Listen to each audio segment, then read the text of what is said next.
오늘 이 시간에는 구약의 인물 연구 가운데 아브라함에 대한 말씀을 함께 나누도록 하겠습니다. 여러분이 가지고 있는 교재 20페이지가 되겠습니다. 여러분, 우리가 신앙생활 하면서 신앙의 인물들에 대해서 우리가 많은 은혜를 받고 또 도전을 받으면서 우리가 믿음 생활을 합니다. 그런데 교회에서 특별히 성경의 인물 중에서 가장 많이 언급되어지는 믿음의 인물이 있다면 바로 아브라함이라고 말할 수 있죠. 왜냐하면 아브라함은 믿음의 조상이기 때문입니다. 그래서 우리는 아브라함을 통하여 우리는 도전을 받고 또 아브라함을 통하여 우리가 어떻게 믿음 생활을 해야 될지를 또한 발견하게 됩니다. 그래서 오늘 이 시간에 특별히 모든 믿는 자의 조상, 믿음의 조상인 아브라함에 대해서 살펴보는 이 시간은 너무나 중요하고 또 큰 의미가 있는 시간입니다. 여러분, 귀를 쫑긋하게 여시고 함께 말씀의 은혜를 받으실 수 있기를 바랍니다. 자, 이 아브라함은 어떤 사람인가? 자, 그의 인적 사항을 보면 이 아브라함은 셈의 자손이라는 것을 알 수가 있죠. 자, 셈의 후손. 그래서 창세기 11장 10절 이하를 보면 바로 셈의 후손 중에 데라가 그의 나이 70세에 낳은 아들이 아브라함입니다. 여러분, 데라가 낳은 아들은 3명 있죠? 누구죠? 아브라함, 나홀, 하란. 이 3명이 있는데 그 중에 데라가 낳은 아들 한 사람이 누구인가? 아브라함입니다.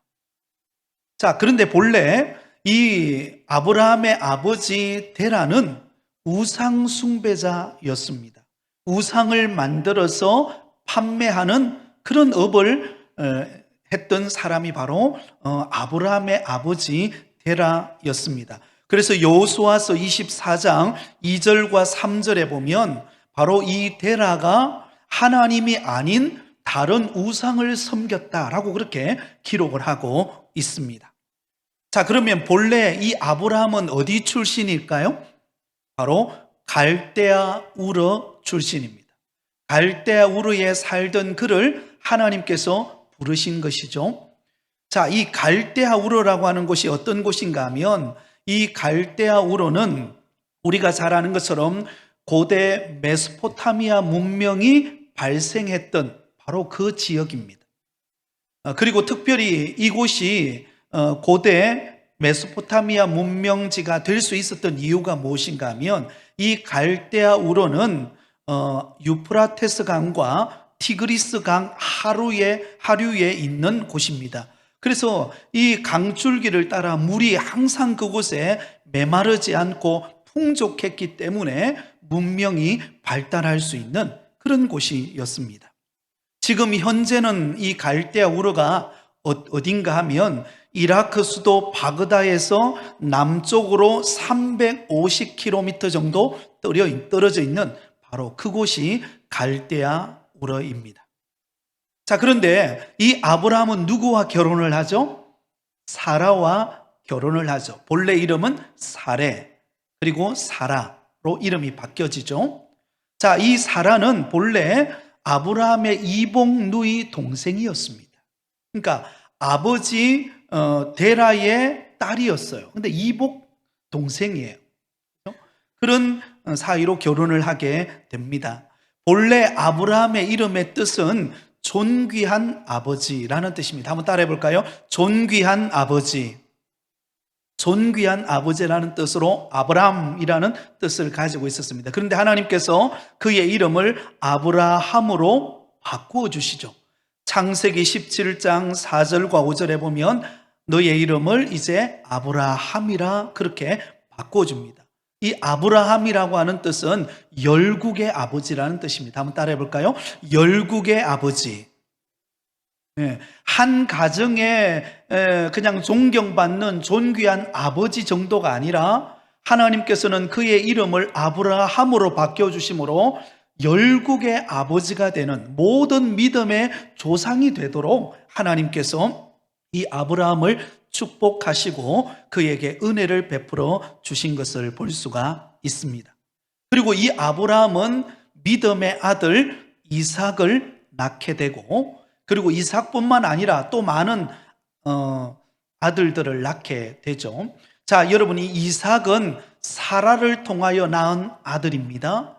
그래서 이 이삭은 믿음의 기업을 이어가는 그런 아들이라고 한다면, 하나님이 원치 않았지만 아브라함이 오래 기다리지 못하다가 낳은 아들이 있죠. 누구죠? 이스마엘. 이 이스마엘은 여종이었던 하갈을 취하여서 낳은 아들이 이스마엘입니다. 그리고 아브라함이 그의 아내 사라가 죽고 난 다음에 나이가 많이 들어서 그 외로움을 달랠 길이 없어서 후처로 맞이한 여인이 있었습니다. 그 여인의 이름이 뭐냐면 거두라라는 이름입니다. 이름도 참 특이하죠. 거두라. 거두라라고 하는 이름을 가진 여인을 후처로 맞이하는데요, 무려 몇 명의 아들을 낳았을까요? 6명의 아들을 낳았습니다. 그러니까 여러 명의 아들이 있었던 것을 우리는 알 수 있죠. 그러나 그 중에서 믿음의 아들은 누구죠? 이삭이 바로 믿음의 아들, 신앙의 기업을 이어가는 아들임을 볼 수가 있습니다.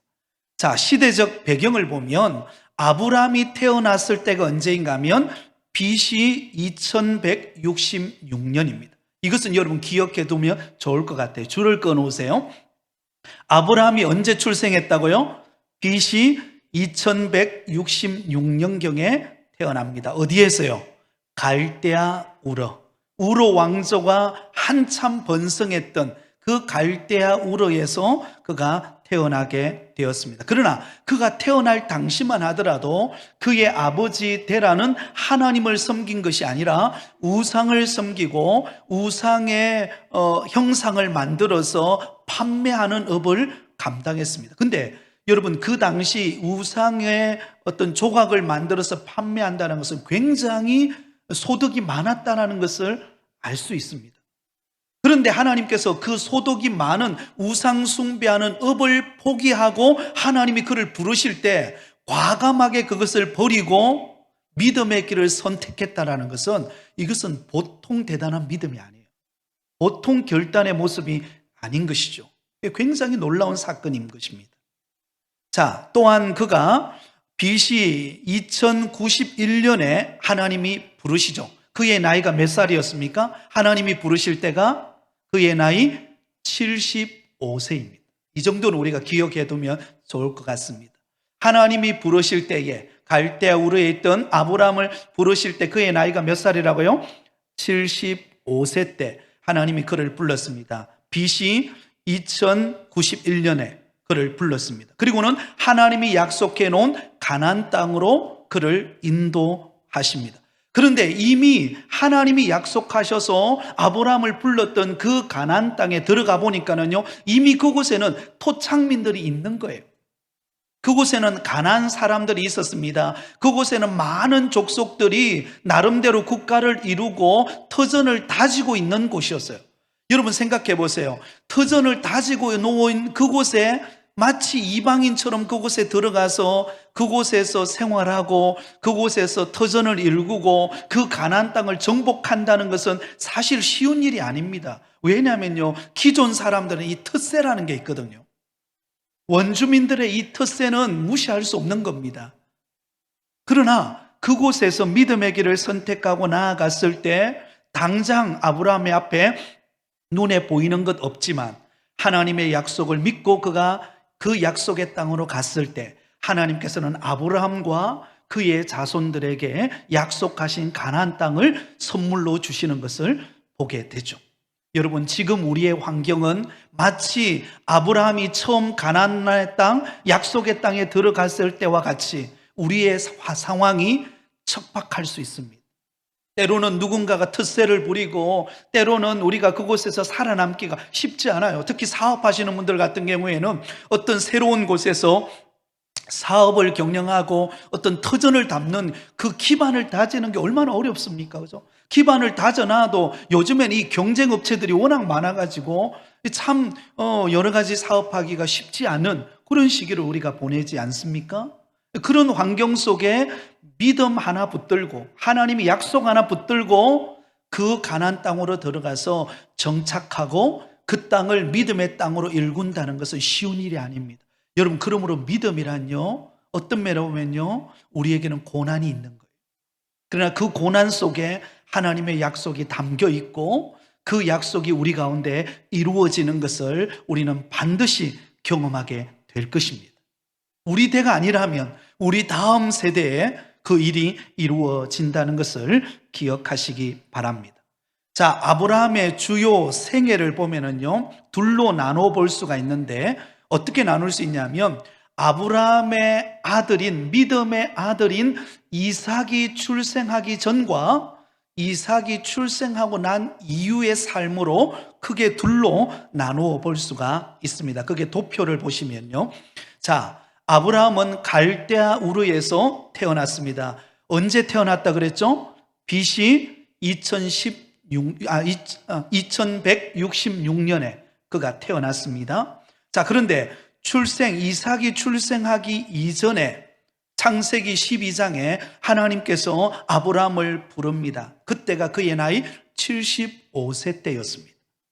하나님께서 아브라함을 부르시죠. 너의 고향과 친척과 아버지의 집을 떠나 내가 너에게 보여줄 땅으로 가라라고 말씀했을 때 아브라함이 갈 바를 알지 못했지만 순종하고 믿음의 길을 나서게 됩니다.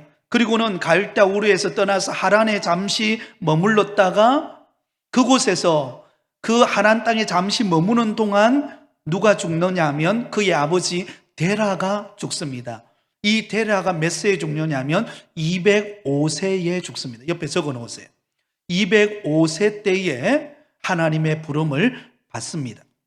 그리고 하란에서 가나안 땅으로 이주하는 그 75세 때에 하나님의 부르심을 받고 약속의 땅 가나안 땅으로 들어오게 됩니다. 그리고 여러분, 하나님께서 아브라함에게 복을 주세요. 아브라함이 기르는 가축들, 그리고 아브라함을 쫓아갔던 롯도, 그의 조카 롯도 아브라함을 쫓아가지 않았습니까? 그래서 하나님이 함께 은혜를 주셔가지고는 이게 가축이 늘어나면서 무슨 일이 발생하는가 하면 아브라함의 목자들하고 여러분 그 조카 롯의 목자들이 서로 다투는 거예요. 서로 우물을 빨리 빼앗고 또 좋은 목소지를 빨리 빼앗기 위해서 서로 다투게 된 것입니다. 그래서 어떻게 하죠? 아브라함이 선택권을 조카 롯에게 줍니다. 그때 롯이 선택했던 장소가 어디입니까? 요단 들녘입니다.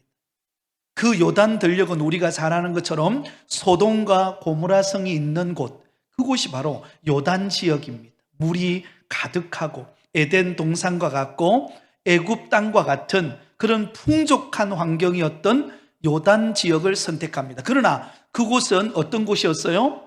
죄악이 가득한 곳, 멀지 않아 하나님께서 심판하실 곳, 바로 그곳을 선택하게 됩니다. 그리고 하나님께서는 아브라함에게 눈을 들어서 가나안 땅을 바라보게 하시면서 지금은 그 땅이 동서남북을 바라보게 하면서 그 땅이 지금 척박한 땅이지만 앞으로 하나님께서 이 땅을 그와 그의 후손들에게 주시겠다라고 약속하시죠. 자, 그리고 난 다음에 무슨 일이 벌어집니까? 여러분, 그 소돔과 고모라 땅이 있는 그 소돔 지역하고 그 다음에 저 북방 쪽에 있는 4개의 연합군하고 소돔과 고모라 성이 섞여 있는 5개의 그 나라가 서로 전쟁이 벌어집니다. 전쟁이 벌어져서 누가 이기는가 하면 북쪽의 4개의 나라가, 연합군에 형성한 나라가 승리를 거둡니다. 그러면서 이 소돔과 고모라 성에 머물러 있던 롯의 가족을 여러분 포로로 끌고 가요. 이 소식을 아브라함이 듣고는 어떻게 합니까? 아브라함이 자기 군사들을 이끌고 달려가죠. 그리고는 기습작전을 벌여가지고 승리를 하고 그 조카 롯을 건져오게 됩니다. 구해오게 되죠. 그것이 바로 창세기 14장 이하에 나오는 내용이죠. 자, 그리고 난 다음에 무슨 일이 일어납니까? 횃불 언약의 체결이 되는데요. 이것은 우리가 잘 아는 것처럼 소돔과 고모라 성이 하나님께서 하늘에서 비같이 유황과 불을 내려가지고 소돔과 고모라 성을 멸망시킵니다. 불로 멸망시키죠. 그렇죠? 그리고 난 다음에 횃불 언약을 세우는 것을 볼 수가 있죠. 자, 그 다음에 기다리지 못하고 아브라함이 86세에다가 동그라미를 해 놓으시기 바랍니다. 86세에 아브라함이 기다리지는 못해요. 자, 그러니까 75세 때 하나님의 부름을 받고 몇 년이 지났습니까? 11년이 지나고 난 다음에요. 11년 동안 기다렸는데도, 10년이 넘도록 기다렸는데도 자식에 대한 소식이 없는 거예요. 기다리다가 안 될 것 같아서 사레가 여러분 아브라함에게 이야기를 하죠. 여종 하갈을 취하여서 자식을 얻으라고. 그래서 86세 때에 얻은 아들이 이스마엘입니다. 이스마엘이 탄생하는 해가 86세였던 것을 알 수가 있습니다. 그리고 99세가 되었을 때에 할례를 통하여서 언약을 다시 한 번 더 체결하게 됩니다. 그리고 이삭 출생 이후에 100세 때에 누가 태어납니까? 믿음의 아들 이삭이 출생하게 됩니다. 그때가 BC 2066년입니다. 2066년이죠. 자, 그리고 아비멜렉과 언약을 체결하고 모리아 산에서 이제 그 아들이었던 이삭이 좀 자라니까 어때요? 하나님께서 시험을 하시죠. 너의 아들 이삭을 모리아 산 꼭대기로 데려와서 번제로 하나님께 드리라. 여러분, 그 시험 쉽지 않습니다. 그런데 아브라함이 그 시험을 통과하죠. 믿음으로 통과하게 됩니다. 그리고 137세 때에 그의 아내 사라가 죽습니다. 그리고 140세에 이삭이 결혼을 하고, 여러분 아브라함이 언제 죽었을까요? 175세 때. 줄을 동그라미를 넣어놓으시기 바랍니다. 아브라함이 175세 때에 하나님의 부름을 받습니다. 자, 이것이 바로 아브라함의 인생의 여정의 도표라는 것을 우리가 그림을 통해서 우리가 살펴볼 수가 있습니다. 자, 그러면 21페이지입니다. 이 아브라함의 성품, 어떤 성품을 가지고 있었을까요? 그는 하나님의 소명을 받고 갈 바를 알지 못했지만 믿음으로 담대히 나아간 신앙의 결단력을 가진 사람인 것을 볼 수가 있죠. 자, 우리 말씀을 한번 찾아보겠습니다. 히브리서 11장 8절입니다. 히브리서 11장 8절. 이 말씀을 같이 찾아서 한번 같이 읽도록 하겠습니다. 히브리서 11장 8절. 여러분, 히브리서 11장은 우리가 믿음장이라고 부르는 내용이 담겨 있죠. 그 중에 아브라함의 믿음에 대하여 소개하면서 히브리서 11장 8절에 이렇게 말씀하고 있습니다. 우리 같이 읽겠습니다. 시작. 믿음으로 아브라함은 부르심을 받았을 때에 순종하여 장래의 유업으로 받을 땅에 나갈새 갈 바를 알지 못하고 나아갔으며. 자, 여러분, 하나님께서 아브라함을 부르셨을 때에 여러분 아브라함의 미래가 어떻게 될 것인가를 여러분 아브라함이 구체적으로 알았다는 것입니까? 아니면 몰랐다는 것입니까? 어디로 갈지를 몰랐다는 거예요. 그러나 하나님이 부르심으로 너의 고향과 친척과 아버지의 집을 떠나 내가 너에게 지시할 땅으로 가라라고 명령했을 때에 그 말씀을 듣고, 약속의 말씀을 듣고 믿음의 결단을 내리고 하나님을 따라갔다는 거예요. 갈 바를 알지 못했어요. 그런데 한 걸음 한 걸음 내어 딛다 보니까 어때요? 알게 된 거예요.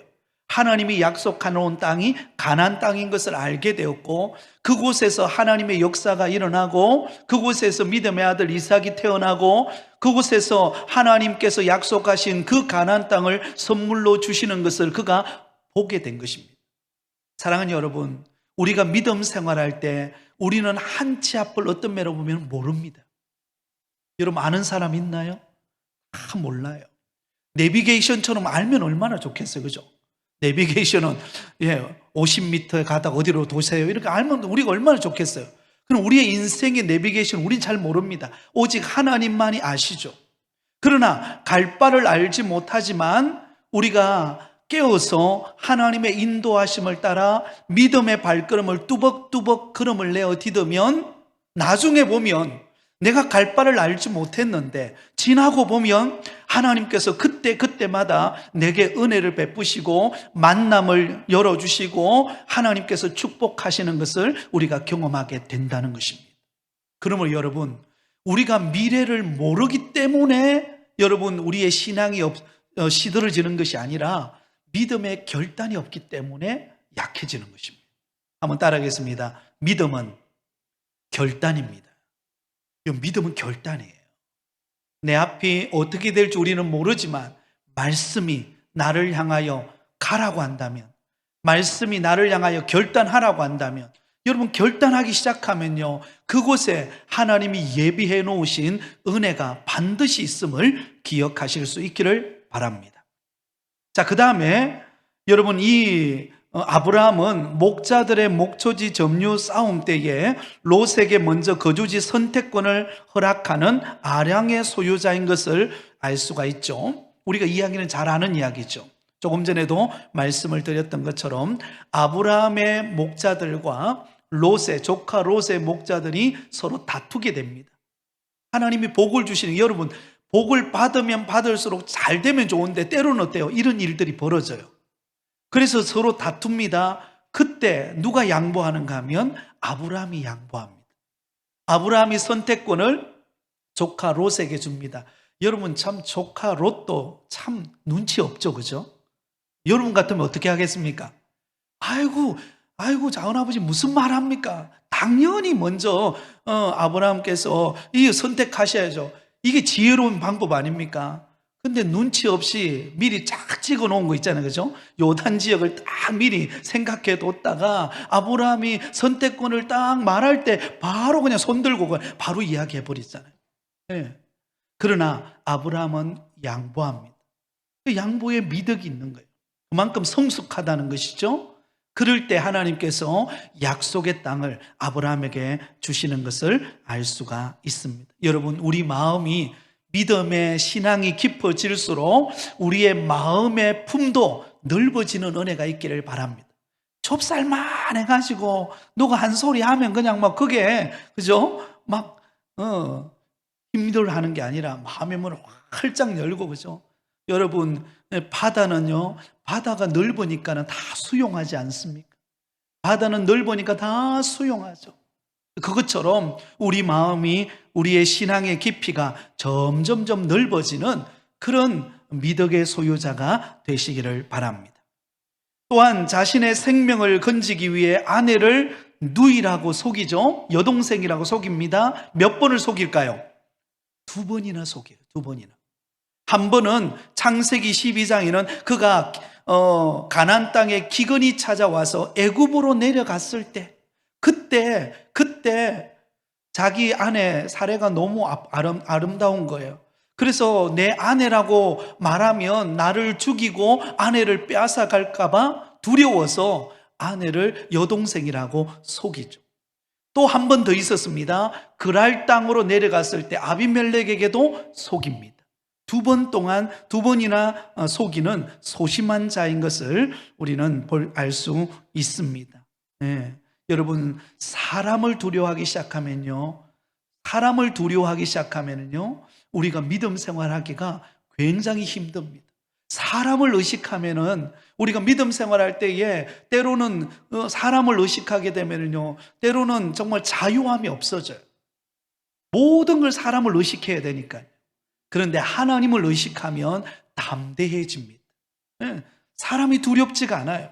그리고 하나님이 기뻐하시는 일을 위하여 내 삶을 드리게 되면 대범해집니다.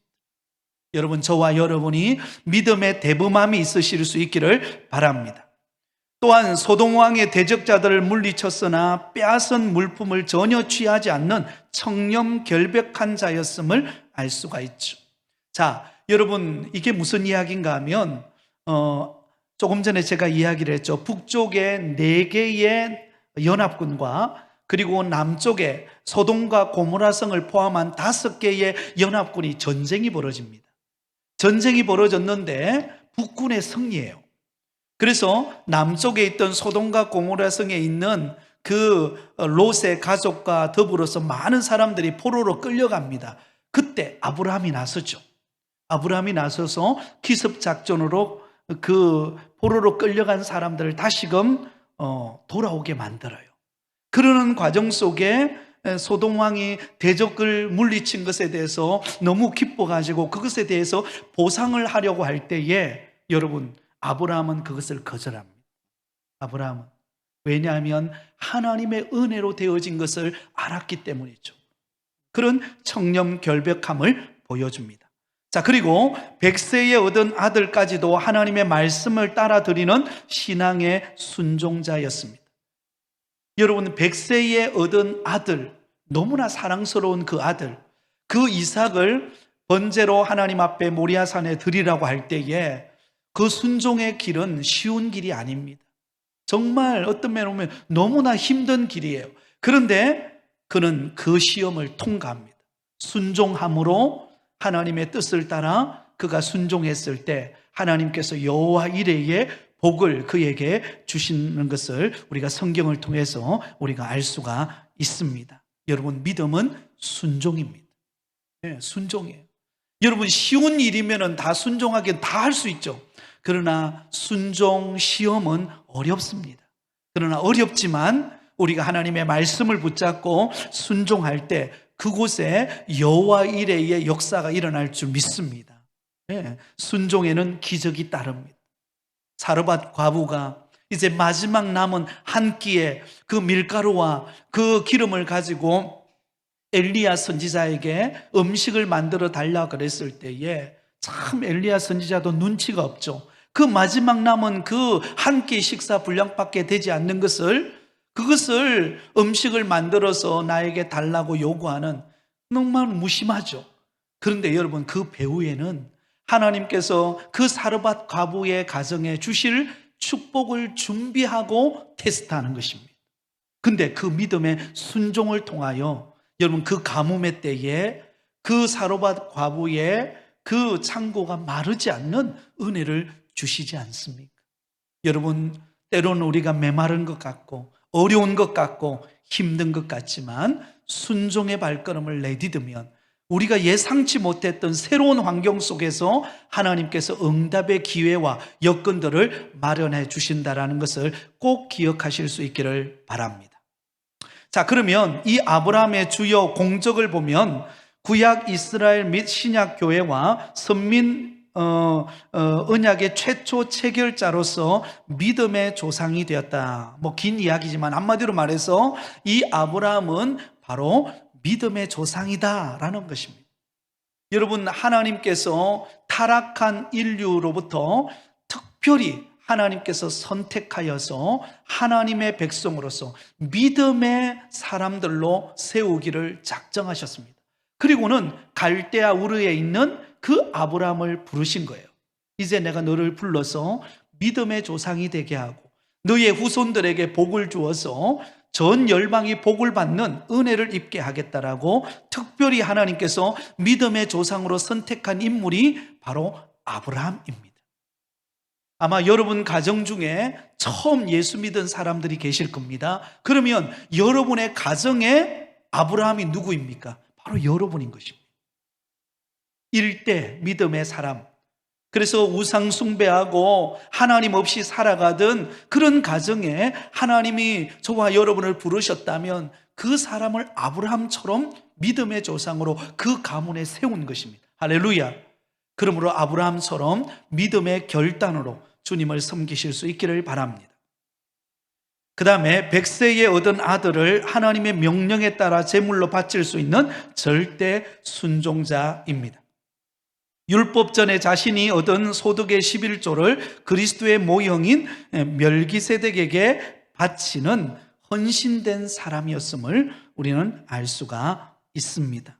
자신이 얻은 소득의 11조를 구별하여서 하나님의 거룩한 제사장인 멜기세덱에게 그것을 드림으로 하나님을 기쁘시게 했던 아브라함이었음을 알 수가 있죠. 자, 그리고 조카 롯.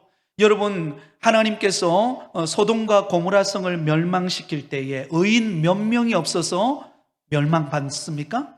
의인 10명이 없어서 멸망당할 때 여러분, 아브라함이 기도하지 않습니까? 그 소돔과 고모라 성에 의인 50명만 있다면 하나님 그 땅을 멸하지 말아 주십시오.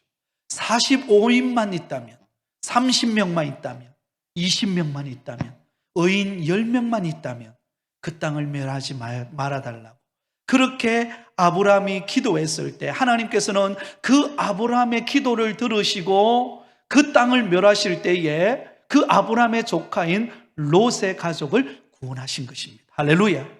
여러분, 그래서 이 기도라는 게 얼마나 중요한지 모릅니다. 우리의 기도가 우리 가정을 살리는 것입니다. 우리의 기도가 우리 교회를 살리는 것입니다. 우리의 기도가 여러분 선교지에 나가서 복음을 전하는 선교사님들을 돕는 가장 강력한 미사일과 같은 무기가 기도인 것입니다. 여러분, 우리가 선교사님을 돕는 일은 여러 가지 일들이 있습니다. 올해도 우리 교회가 이제 지난 당회를 통해서 우리가 선교지를 돕기를 정하고 결정을 하고 그렇게 진행을 하고 있는데요. 여러분, 캄보디아에 우리 파성 선교사님, 우리 황찬수 선교사님 계시죠? 그리고 또 필리핀의 하은규 선교사님, 협력 선교사님으로 우리가 섬기고 또 국내 여러 개척하여서 목회하는 우리 목사님들, 우리 교회 부교육자 출신들, 목사님들 개척한 교회와 또 어린이 전도협회도 우리가 섬기기로 정했습니다. 앞으로 우리 교회가 이 사역의 지경을 많이 넓혀가야 할 줄 믿습니다. 여러분, 기도해 주시고 여러분 물질로 헌신해 주시기를 바랍니다. 그런데 이 물질로 우리가 헌신하며 선교지를 돕고 우리가 힘을 모아야 합니다. 또한 그와 더불어서 우리가 결코 놓치지 말아야 할 것이 무엇인가 하면 기도입니다. 기도. 선교사님들을 돕는 가장 강력한 무기 중에 하나는 기도입니다. 그래서 우리는 늘 매일같이 우리가 기도하고 협력하면 우리는 직접 그 선교지에 나가지 않지만 그러나 그 현장에서 선교하는 선교사님에게 그를 돕는 천사들이 함께해서 그곳에서 어려움이 처해질 때, 위기를 만날 때 그것을 돌파해 나갈 수 있는 하나님의 도우심의 손길이 함께하게 될 것입니다. 여러분, 그래서 이 기도가 교회에서 끊이지 않고 끊임없이 기도의 물결들이 일어나야 합니다. 그래서 기도하는 곳에 그 교회의 부흥의 문을 여는 것입니다. 기도가 식어진 교회 부흥이 일어날 수가 없어요. 여러분, 어릴 때에 시골에 가면은요, 작은 방에 들어갈 때에 들어가기 전에 군부를 떼잖아요. 군부를 안 떼보셨어요? 부엌에 가가지고, 그죠? 부엌에서 이렇게 군부를 뗍니다. 그러면은 나중에 군부를 다 떼고 들어가 보면은요, 방이 지글지글지글 하면서 얼마나 따뜻하고, 그죠? 잠이 들고 그렇게 편하잖아요. 그죠? 이 군부를 떼는 게 뭐냐면 기도입니다. 영적인 군부를 떼기 시작해야 된다는 거죠. 교회 안에도 끊임없이 이 군부를 떼는 일들이 우리 가운데 일어나야 합니다. 그래서 우리가 교육자들도 우리 교직자들도 토요일 날 만나면 제일 먼저 하는 게 하나님 앞에 예배하고 기도합니다. 교회를 위하여 또 육신적으로 연약한 성도들을 위하여 교회 사역을 위하여서 기도함으로 사역을 준비하고 기도함으로 또한 사역에 또 그림을 그려가고 있습니다. 여러분, 이것은 교직자만 그렇게 하는 게 아니라 우리 모든 성도들이 그런 은혜가 있을 때 하나님께서 놀라운 은혜의 문을 여실 것입니다. 여러분, 아브라함은 그는 순종의 사람이었지만 또한 기도의 사람이었어요. 가는 곳곳마다 하나님 앞에 제단을 쌓고 여호와의 이름을 불렀더라. 여호와의 이름을 불렀다는 게 무슨 말입니까? 하나님 앞에 기도했다는 것입니다. 기도하는 사람은 하나님이 책임지십니다. 기도하는 자녀들은 하나님께서 망하지 않게 하실 것입니다. 반드시 살리시고 치유하시고 회복하는 능력이 나타날 것을 믿으시기 바랍니다. 여러분, 기도 안에 있습니다. 기도 안에. 자, 그럼에도 불구하고 여러분, 이 아브라함의 큰 실수 3가지를 볼 수가 있죠. 첫 번째, 그의 실수가 무엇인가 하면 가나안 땅 기업 약속에도 불구하고 일시적인 흉년이 찾아왔을 때 그곳에 머무르지 않고 애굽으로 내려갔던 적이 있습니다. 애굽은 세상을 말합니다. 애굽은 겉으로 볼 때는 물이 풍족한 나일강의 젖줄이라 그러죠. 풍족한 물이 가득한 땅이었지만 그 애굽은 세상이에요. 아브라함이 약속의 땅에 들어왔을 때, 그 땅에 기근과 흉년을 당했을 때, 여러분 그곳에서 믿음으로 인내하며 하나님을 바라보아야 하는데 그러지 못하고 세상의 땅인 애굽으로 내려가서 그곳에서 안타까운 실수를 하게 되는 것을 우리는 알 수가 있죠. 여러분, 우리가 믿음 안에 거할 때 때로는 우리에게 고난이 있고 육신의 아픔이 있고 환난과 시련이 찾아옵니다. 그때 우리가 어떻게 반응하는가 중요합니다. 그때 믿음의 자리를 묵묵히 지키면서 끝까지 인내하시기를 바랍니다. 믿음의 인내는 연단을 만들고, 연단은 결국은 우리에게 주실 약속을 받는 통로가 됩니다. 두 번째, 이 아브라함의 실수가 무엇인가 하면 애굽과 그랄 땅에서 그의 아내 사라를 두 번이나 자기 목숨을 유지하기 위해 두려워서 누이 동생이라고 속이는 일을 행하는 것을 우리는 알 수가 있죠. 사람을 두려워하면요, 우리가 거짓말하게 됩니다. 사람을 두려워하면요, 없던 이야기도 있게 만들어요. 그러므로 여러분, 우리는 사람을 두려워하지 않고 하나님을 두려워하는, 하나님 앞에 내가 서 있다라는 생각을 가지고, 코람데오, 한번 따라해 볼까요? 코람데오, 하나님 앞에서 있다, 이 마음 가지면 우리가 무슨 일을 하든, 사역을 하든 가정의 일을 하든 무슨 봉사를 하든 여러분 흔들리지를 않습니다. 그리고 마지막 세 번째, 어떤 면에 보면 있으면은 이 아브라함에게 있어서의 최대의 실수, 그건 무엇입니까? 하나님이 약속의 아들, 믿음의 아들 이삭을 주시겠다라고 약속했음에도 불구하고 기다리지 못하다가 여종 하갈을 취하여서 이스마엘을 낳는 실수를 범하게 됩니다. 이 실수는요, 최대의 실수입니다. 이 실수는 지금까지 오는 아픔입니다. 그의 후손들이 아랍 계열의 민족들 아닙니까? 그래서 끊임없이 지금도 이스라엘과 전쟁을 벌이지 않습니까? 끊임없는 다툼, 끊임없는 관계가 깨어지는 일들이 일어납니다. 여러분, 우리가 끝까지 견디면 약속이 기다리고 있습니다. 견디지 못하면 우리 안에 어려움이 생기는 거예요. 그래서 끝까지 인내하며 약속을 받는 우리 모두가 되기를 바랍니다. 이제 마지막 아브라함의 평가와 교훈을 보도록 하겠습니다. 아브라함은 갈대아 우르에서 하나님의 소명을 받았을 때에 줄을 꺼놓으세요. 갈 바를 알지 못하였으나, 갈 바를 알지 못했어요. 그러나 믿음으로 순종했습니다. 믿음으로 순종했습니다. 갈 바를 알지 못했다.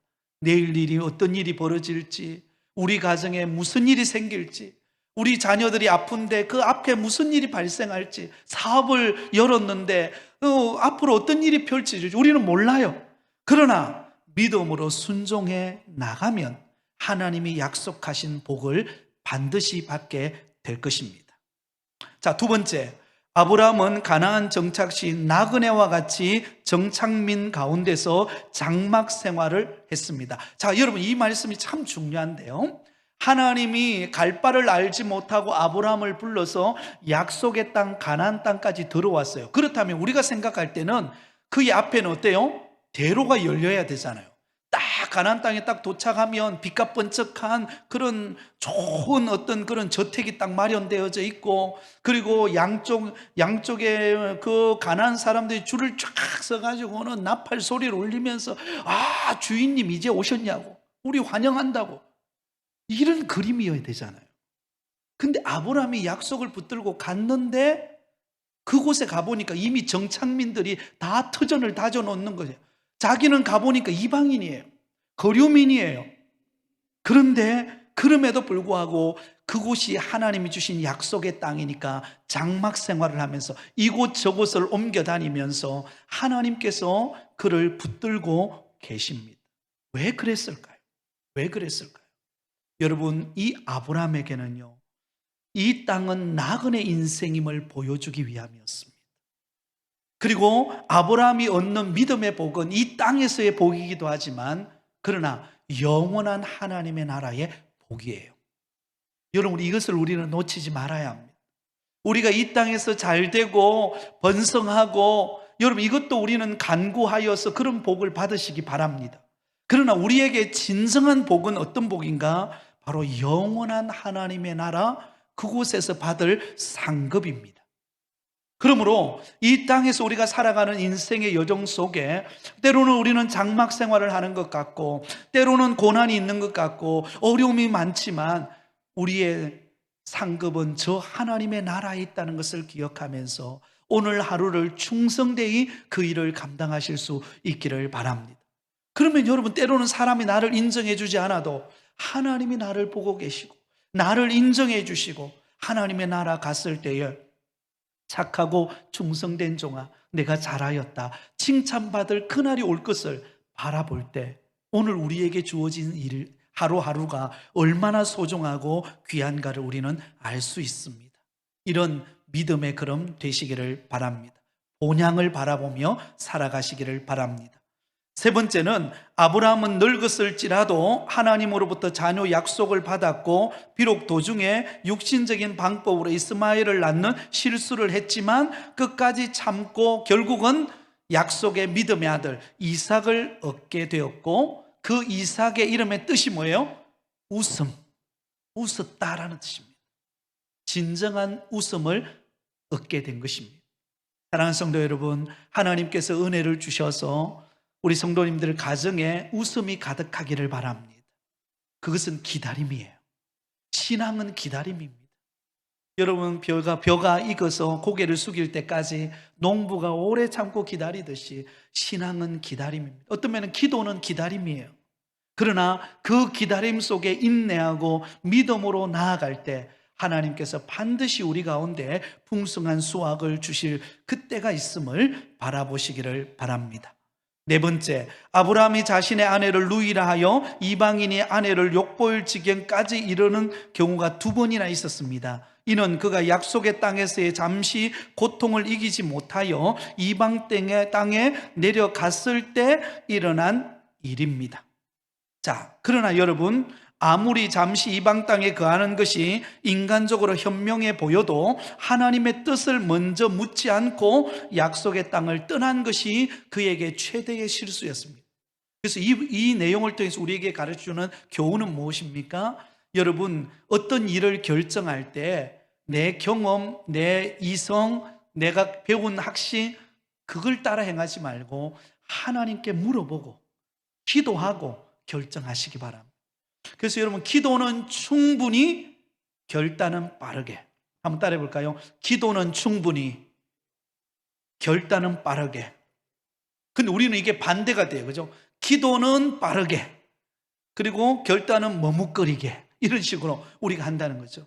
그게 아니라 충분히 기도하면 성령께서 우리 마음에 감동을 주십니다. 그리고 결단의 딱 때가 왔을 때는 단호한 결단을 내리면 그것은 승리하게 되는 것이죠. 자, 그런데 놀라운 사실은 이런 실수가 있었음에도 불구하고 어떻습니까? 그 밑에 보면 또 역으로 하나님은 성도가 약속의 땅을 떠났을 때는 시련을 주셨으라도 다시 데려오심을 발견한다. 하나님은 반드시 다시금 회복합니다. 우리는 늘 실수하죠. 그죠? 실수 안 한 사람이 있습니까? 늘 우리는 부족하고 늘 넘어지는 우리는 연약한 모습입니다만은 그런 우리를 다시금 주님의 은혜의 자리로 우리를 부르십니다. 이게 하나님의 열심입니다. 내 열심이 아니라 하나님의 열심이에요. 그래서 성경은요, 하나님의 열심의 스토리입니다. 나는 부족하고 나는 연약하지만 하나님은 그런 우리를 연단시키시고 그런 우리를 세워서 하나님의 멋진 일을 감당하게 만드시는 하나님의 열심이 우리 가운데 나타나는 것입니다. 그러므로 늘 하나님의 은혜와 그분의 섭리를 믿고 믿음으로 달려가시기 바랍니다. 마지막 다섯 번째입니다. 아브라함은 낯설은 손님들일지라도 대접하기를 힘썼습니다. 자신도 모르게 천사를 대접한 일이 있었죠. 아브라함이 천사들, 하나님께서 아브라함에게 약속의 말씀을 주시고 그리고 소돔과 고모라 성이 어떻게 될 것인가를 아브라함에게 알려주시기 위하여 하나님과 두 천사가 함께 아브라함을 찾아옵니다. 그때 아브라함이 정성을 다해 음식을 준비하여 대접함으로 복을 받습니다.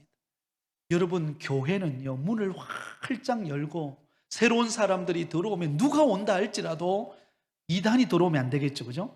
근데 새로운 사람이 들어올 때는 누가 들어온다 할지라도 여러분, 사랑으로 따뜻함으로 대접하고 섬기고 그래서 그 은혜가 흘러갈 수 있는 그런 통로가 되어야 할 줄 믿습니다.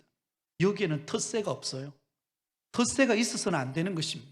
새로운 사람이 들어올 때 우리 새가족부가 지금 얼마나 지금 잘 준비되어서 기도하고 또 시스템을 갖추고 지금 잘 운영이 되어 가고 있는지 모릅니다.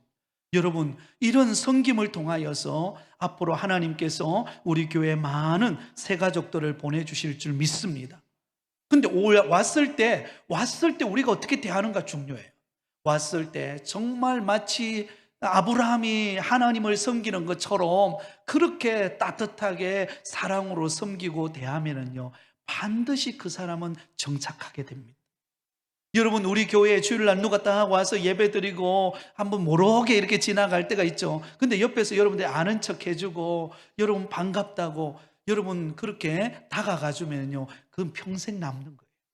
그리고 그 교회를 참 따뜻한 교회라고 인식이 됩니다. 그 교회에 정착하는 것입니다. 여러분, 우리가 이런 섬김과 대접과 따뜻함을 보여주는 우리 부곡교회가 되기를 바랍니다.